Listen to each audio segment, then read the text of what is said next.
Do you see the Athletic poll this morning? I did not. All right. New one gets posted.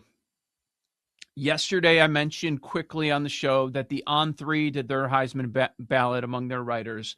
They came up with Diego Pavia as the winner. Athletic poll comes out this morning. They have Mendoza as the winner. But as far as votes, no, it's actually points, I should say. Points, Mendoza 64, Pavia 61. Mendoza 14 first place votes, Pavia 11. Athletic poll is saying, with real voters here, they're saying it's a coin toss. It's a coin flip between Mendoza and Pavia. Saying was 6 on the list of their straw poll, which I find hilarious. But I'm looking around this morning. I don't know if it's changed in the last couple hours that we have been on the air.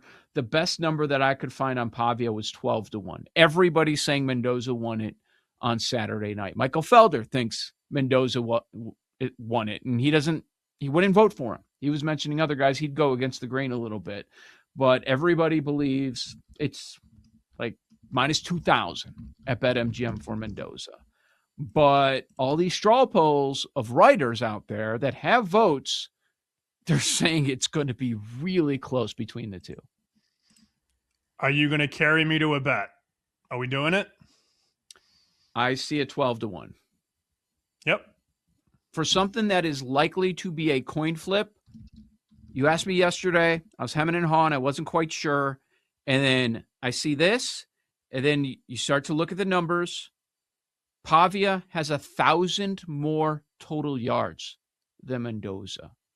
1,000.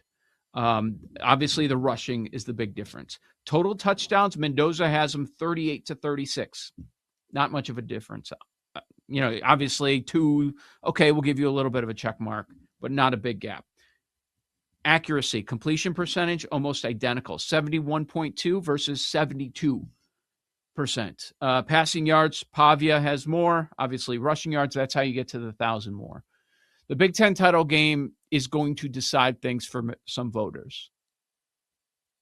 But at 12-1, when it's probably going to come down to maybe the last few votes, I think it's worth it. What do you think? At 12-1, that's where I start. It probably shouldn't be 12-1, but the book that has 12-1 is clearly trying to entice some Pavia money. Any book that's dealing 12 is just inundated with Mendoza money. So there are a lot of there's 10s. No need.